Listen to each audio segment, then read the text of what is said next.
Hello friends, स्वागत है आपका हमारे यूट्यूब चैनल बढ़िया मिनट्स पे। तो आज हम लोग रेशियो एंड प्रोपोर्शन का अगला सवाल देखेंगे। तो चलिए हम लोग अब 2-3 टाइप के सवाल बचे हुए हैं, तो 2 से 3 वीडियो और इसके बनेंगे और ये पूरा का पूरा कंप्लीट हो जाएगा। तो चलिए हम लोग पहला सवाल की ओर बढ़ते हैं। बोल रहा है, यदि किसी फैक्ट्री में मजदूरों की संख्या 15:11 के अनुपात में कमी हो और उसकी मजदूरी में 22:25 के अनुपात में वृद्धि हो तो मजदूरों की कुल मजदूरी किस अनुपात में घटाई जानी चाहिए।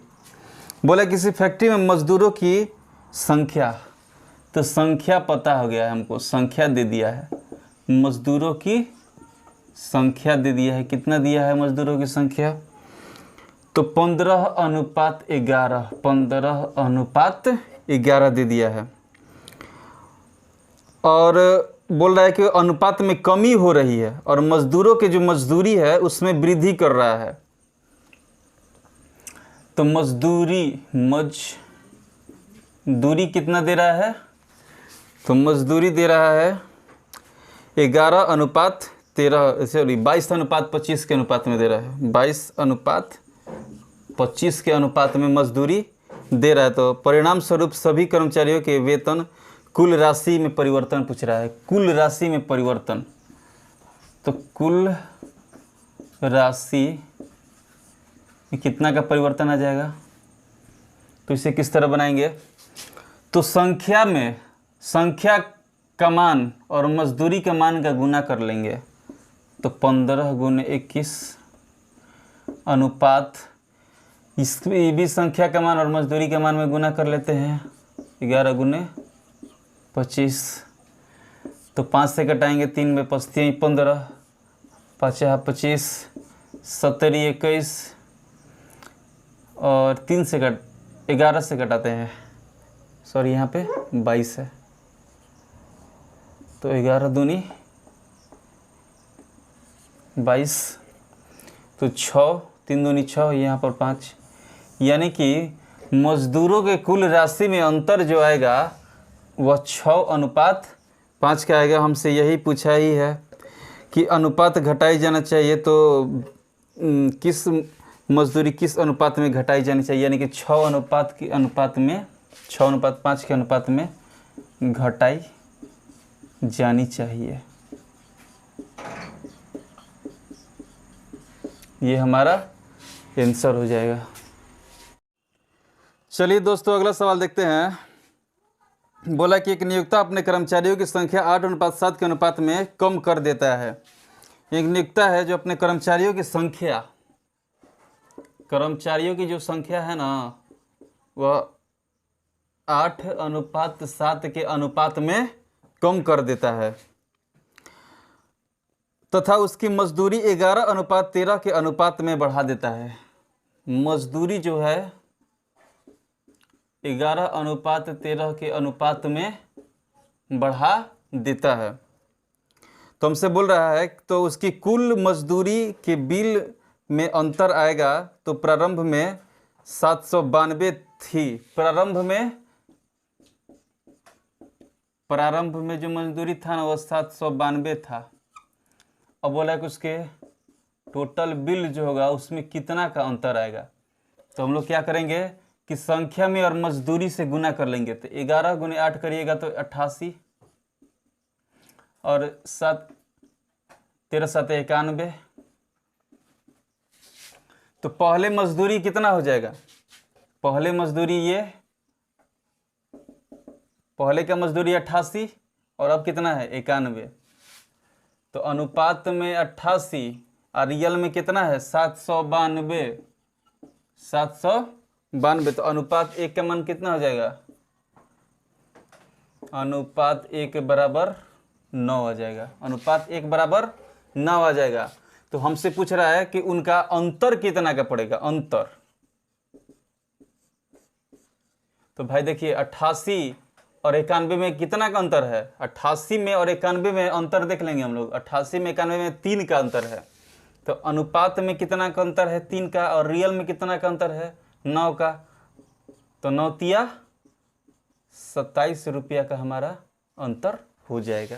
चलिए दोस्तों अगला सवाल देख लेते हैं। बोला कि एक नियोक्ता अपने कर्मचारियों की संख्या 9:8 के अनुपात में घटाता है और उसका वेतन 14:15 के अनुपात में बढ़ाता है। संख्या जो है,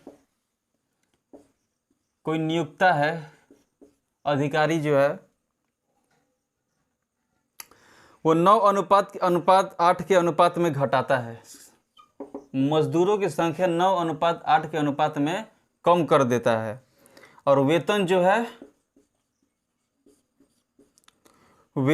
14:15 के अनुपात में बढ़ा देता है।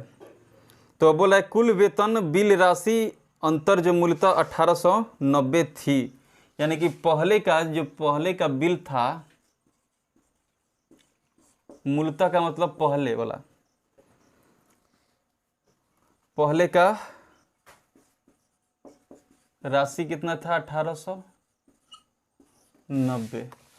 तो हम लोग यहाँ पे बिल ज्ञात कर लेंगे कि हमारा अनुपात में बिल कितना आया हुआ है। तो यहाँ से गुना कीजिएगा, संख्या का अनुपात जो मान दिया हुआ है और वेतन का अनुपात में मान जो दिया है उसको गुना करेंगे। तो 14 गुने 9 126 और 15 गुने 8 कीजिएगा तो 120 हो जाएगा, 120। अब इसको 6 से कटाते हैं हम लोग, तो 6 से कटाएंगे तो 6 दूनी 12 एक बार में, 6 दूनी 12 20। पहले कितना था, पहले वाला ये हो जाएगा, ये बाद का हो जाएगा। ये पहले जो बढ़ा हुआ था तो अब कम करके जो आया ये वाला अब का हो गया। तो पहले का अनुपात में मान कितना दिया हुआ 21, तो अनुपात 21 बराबर में 1890। तो इसको कटाइएगा तो अनुपात 1 का मान कितना आ जाएगा, 90 आ जाएगा। तो हमसे पूछ रहा है कि उक्त दो परिवर्तन के बाद क्या होगी, परिवर्तन के बाद राशि क्या हो जाएगी। तो परिवर्तन के बाद अनुपात में 20 बाद वाला ये है और 90 आया है, तो 9 दूनी 1800 हमारा आंसर हो जाएगा। चलो देखिए दोस्तों अगला सवाल हम लोग देखते हैं। बोला कि यदि किसी आयत की लंबाई में 6:7 के अनुपात में वृद्धि तथा उसकी चौड़ाई में 5:4 के अनुपात में कमी हो जाए तो उसके क्षेत्रफल में किस अनुपात में कमी हो जाएगी। यदि किसी आयत की लंबाई में 6:7 के अनुपात में वृद्धि, आयत की लंबाई में कितना वृद्धि कर रहा है, 6:7 का वृद्धि कर दे रहा है और चौड़ाई में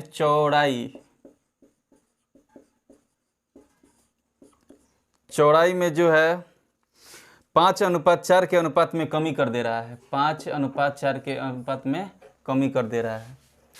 तो उसके बोल रहा है कि उसके क्षेत्रफल में किस अनुपात में कमी हो जाएगी, क्षेत्रफल में।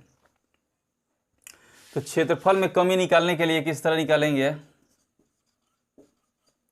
क्षेत्रफल में कमी। तो क्षेत्रफल में कमी हम जानते हैं कि क्षेत्रफल क्या होता है, लंबाई गुने चौड़ाई होता है, लंबाई गुने चौड़ाई होता है। तो देख लेंगे कि लंबाई अनुपात में कितना दिया है 6 और यहाँ पे 7, यहाँ पे चौड़ाई कितना दिया है 5, यहाँ पे 4। इन दोनों को गुना कर लेंगे और देख लेंगे कितना का डिफरेंस पड़ रहा है। तो 6×5 = 30 और 7×4 = 28, यानी कि 30:28 का हमारा डिफरेंस पड़ जाएगा। देख लेते हैं। बोला किसी बैंक में लिपिकों और अधिकारियों की आय 7:8 के अनुपात में है। लिपिक और अधिकारी,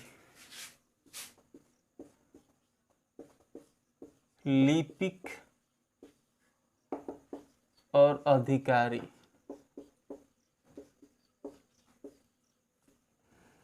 बोल रहा है कि किसी बैंक में लिपिकों और अधिकारियों का आय 7:8 के अनुपात में है। प्रत्येक लिपिक की आय में 4% कल्याण कोष में तथा अधिकारियों की 5% आय जो है कल्याण कोष में दान कर देता है। अगर प्रत्येक अधिकारी ने कोष में 240 रुपये दान दिए हों, अधिकारी रियल में कितना दान दे रहा है, अनुपात में 8 दान दे रहा है और रियल में दे रहा है 240 रुपया, तो अधिकारी रुपया में कितना दे रहा है, अधिकारी का दान रुपया में कितना है 240 रुपया, 240 रुपया अधिकारी का रियल में दान है। तो पूछ रहा है कि दिए तो बताइए कि लिपिक का वेतन कितना है। लिपिक का वेतन तो आधिकारिक जो अनुपात में दान कितना का दे रहा है, 8 का, और 8 का कितना परसेंट, 8 का 5%, 8 गुने 5/100 कर लेंगे। और रियल में कितना है, 240 रुपया। यहाँ पे कटाते हैं तो 20 बार में चले जाएगा, 20 25 100, तो अनुपात 8 गुने 1/20 बराबर में 24, 240, और 3 के 24, 3 30, यानी अनुपात 1 का मान कितना आ जाएगा, अनुपात 1 आ जाएगा 3 दूनी 6, यानी कि 600 रुपया। तो हमसे पूछ रहा है कि लिपिक का आय क्या होगा। लिपिक का आय, तो लिपिक का आय, तो लिपिक का आय बराबर क्या हो जाएगा, 600 गुने 7, यानी कि 642 रुपया आंसर हो जाएगा। चलिए दोस्तों अगला सवाल देख लेते हैं कि एक स्कूल में लड़कों तथा लड़कियों का अनुपात 3:2 है। यदि 6 लड़कियां और आ जाएं तो अनुपात 6:5 हो जाता है। तो स्कूल में लड़कों की संख्या क्या होगी। एक स्कूल में लड़कों तथा लड़कियों की अनुपात दे दिया है, बॉयज़ एंड गर्ल का रेशियो दे दिया है 3:2, 3:2, और बोल रहा है कि उसमें से 6 लड़कियां स्कूल में आ जाती हैं, 6 लड़कियां स्कूल में आ जाती हैं। तो 6 गो लड़की जुट जाती है, यानी कि आ जाती है। तो अनुपात कितना हो जाता है, 6:5 हो जाता है, 6:5 हो जाता है। तो यहाँ पर ध्यान दीजिएगा साथियों कि लड़कियों की संख्या बढ़ रहा है, न कि लड़कों की संख्या। लड़का तो जस के तस है, लड़का में कोई परिवर्तन नहीं हो रहा है। लड़कियों ना आ जा रही है, लड़की आ जा रही है, लेकिन लड़का में कोई परिवर्तन नहीं हो रहा है। तो हम लड़का का संख्या यहाँ का संख्या बराबर करेंगे, लड़का का संख्या यहाँ पर संख्या बराबर करेंगे। तो देखिए अगर यहाँ में 2 से गुना करते हैं, ऊपरला में 2 से गुना करते हैं तो क्या हो जाएगा, 3 दूनी 6 और 2 दूनी 4, यहाँ पे 6:5। अब देखिए लड़का का अनुपात में कितना मान है, 6 गुना करने के बाद, और पहले से जो परिवर्तन नहीं हुआ है वो भी 6 ही है, यानी कि यहाँ पे कोई परिवर्तन नहीं हुआ, लेकिन अनुपात 1 का डिफरेंस है। यानी कि लड़का का जो पहले संख्या था वो भी लड़का का अभी संख्या है, उसमें परिवर्तन नहीं हुआ है। लड़की को संख्या का जो है बढ़ाया है। तो यहाँ पे देख लेते हैं, यहाँ पे भी अनुपात 1 बढ़ा रहा है। तो अनुपात 1 के बराबर कितना हो जाएगा, 6, क्योंकि 6 लड़की जुड़ जा रही है। अनुपात 1 बराबर कितना, 6, अनुपात 1 बराबर 6। तो हमसे पूछ रहा है कि बॉयज़ की संख्या कितनी हो जाएगी, बॉयज़ की संख्या। तो अब हम लोग इससे कोई मतलब नहीं रखेंगे, इससे कोई मतलब नहीं रखेंगे। अब जो हम लोग गुना करके ये वाला मान रहे हैं, वहाँ से बॉयज़ का, ये वाला बॉयज़ का मान हो जाएगा और यहाँ पे गर्ल का हो जाएगा। तब ये वाला बॉयज़ का हम लोग रियल संख्या निकालेंगे। तो बॉयज़ की संख्या अनुपात में 6, और ये कितना है 6, यानी 36 हमारा क्या हो जाएगा, आंसर हो जाएगा। चलिए दोस्तों अगला क्वेश्चन देख लेते हैं हम लोग। बोला कि 3 कक्षाओं के विद्यार्थियों का अनुपात 4:6:9 है। विद्यार्थियों के 3 गो कक्षा है, 1 2 और 3, 3 गो कक्षा में विद्यार्थियों का अनुपात दे दिया है 4:6:9। उन कक्षाओं में प्रत्येक में 12 विद्यार्थी से वृद्धि से 12, प्रत्येक कक्षा में 12 गो छात्र ऐड हो जा रहा है, 12 गो छात्र इन तीनों कक्षा में जुट जा रहा है। तो अनुपात कितना हो जा रहा है, 7:9:12, 7:9:12 हो जाता है। तदनुसार उन तीनों कक्षाओं में वृद्धि से पहले विद्यार्थियों की कुल संख्या कितनी थी। वृद्धि से पहले टोटल विद्यार्थियों की संख्या पूछ रहा है। तो यहाँ पर देख लेंगे कि अनुपात में कितना वृद्धि हुआ है, अनुपात में वृद्धि देख लेंगे। तो अनुपात में यहाँ वृद्धि कितने का, 3 का। यहाँ पे भी अनुपात में वृद्धि कितने का, 3 का। यहाँ पे भी अनुपात में वृद्धि कितने का, 3 का। अनुपात में वृद्धि तीनों कक्षा में कितना का, 3 का, और रियल में मान जो दिया है 12, तो अनुपात 1 का मान पता कर लेंगे। 3 चौके 12, यानी कि अनुपात 1 का मान कितना आ गया, 4। तो हमसे पूछ रहा है कि वृद्धि से पहले विद्यार्थियों की संख्या कितनी थी। तो वृद्धि से पहले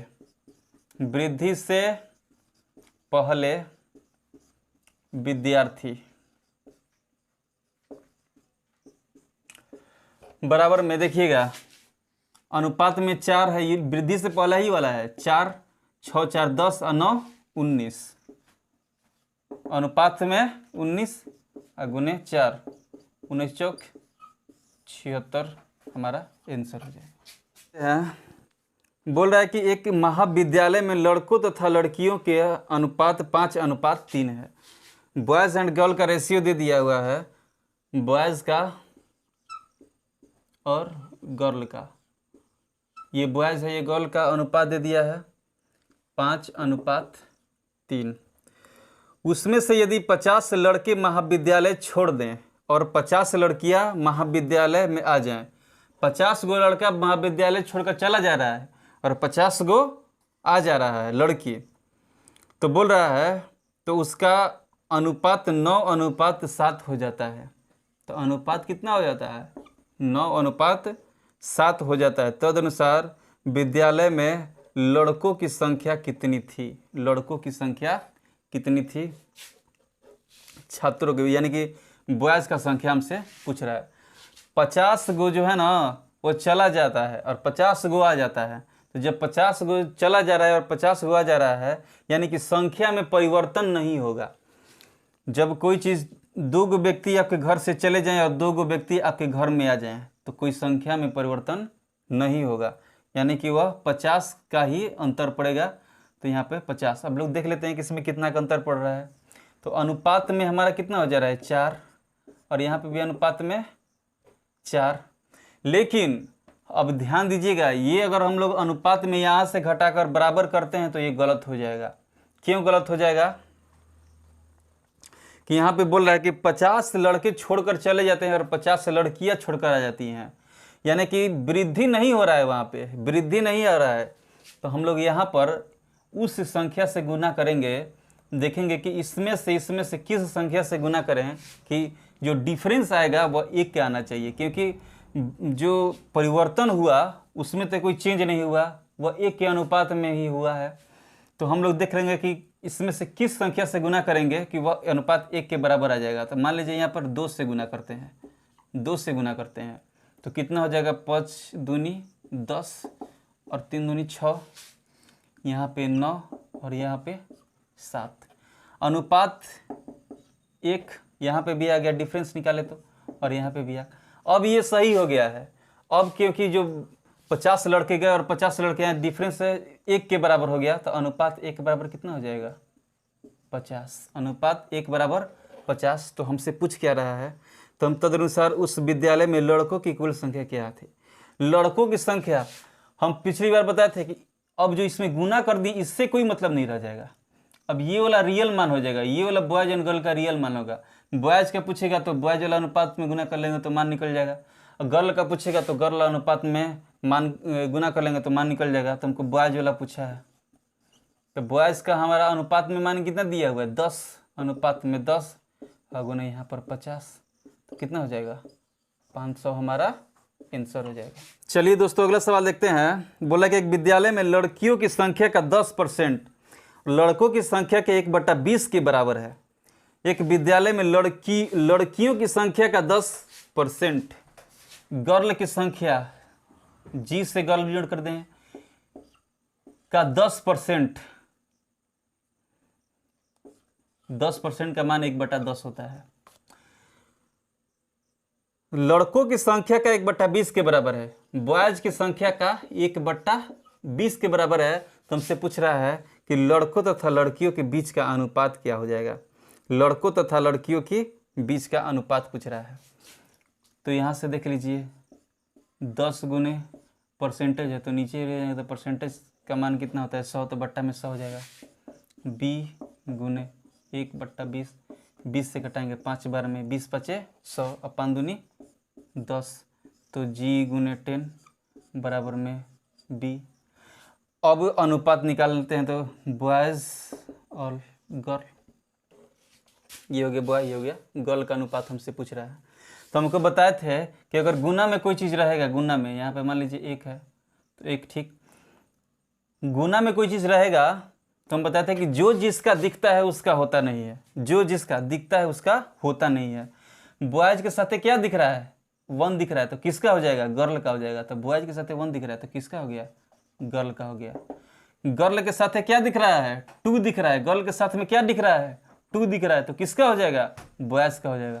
तो यहाँ पर 2, तो हमारा आंसर कितना हो जाएगा, 2:1 हमारा आंसर हो जाएगा। चलिए दोस्तों अगला सवाल और देख लेते हैं। बोला कि एक विद्यालय में लड़कों और लड़कियों का अनुपात 4:3 है। एक विद्यालय है, उसमें लड़कों तथा लड़कियों का अनुपात, बॉयज तथा गर्ल, बॉयज तथा गर्ल का जो अनुपात दे दिया है, कितना दिया हुआ है, 4:3 दिया हुआ है, 4:3 दिया हुआ है।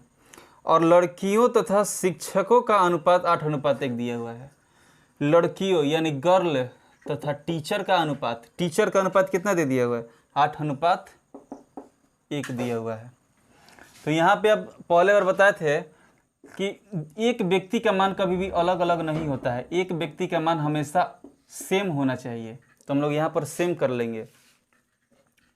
तो हम लोग किस चीज़ से गुना करेंगे कि यहाँ पर सेम हो जाएगा, किस चीज़ से गुना करेंगे कि गर्ल का मान अनुपात में, यहाँ पे गर्ल का मान दोनों समान होना चाहिए। तो मान लीजिए कि यहाँ पर 2 से गुना कर देते हैं, तो 8 दूनी 16, तो यहाँ पे नहीं होगा, 3 से गुना करके देखते हैं, 3 से, तो 8 के 24, और यहाँ पे 8 से गुना कर लेते हैं, 8 के 24, 8 के 24, यानी कि यहाँ पर गर्ल का और यहाँ पे गर्ल का जो मान हो जाएगा वो बराबर हो जाएगा। तो हम लोग लिख लेते हैं 3 और यहाँ पे 24, 8 के 24 यहाँ पे, और 4 के 32। तो बॉयज़ गर्ल और टीचर का अनुपात कितना निकल गया, तो बॉयज़ का अनुपात 32, तो यहाँ पे 32, गर्ल का कितना 24 और टीचर का 3।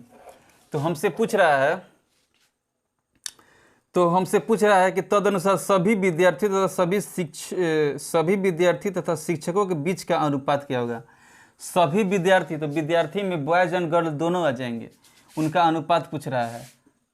तो विद्यार्थी यानी कि स्टूडेंट और टीचर, स्टूडेंट और टीचर का अनुपात पूछ रहा है। तो स्टूडेंट और टीचर यानी कि बॉयज गर्ल मिलाकर, तो 32 और 24 मिलाकर, यानी कि 32 + 24 अनुपात में टीचर का 3, क्योंकि वो अलग पूछ रहा है हमसे तो इसका मान अलग लिख दिए हैं।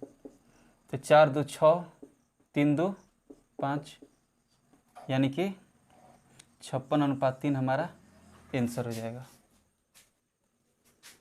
चलिए दोस्तों अगला सवाल देखते हैं। बोला कि एक विद्यालय में छात्रों की कुल संख्या 660 थी।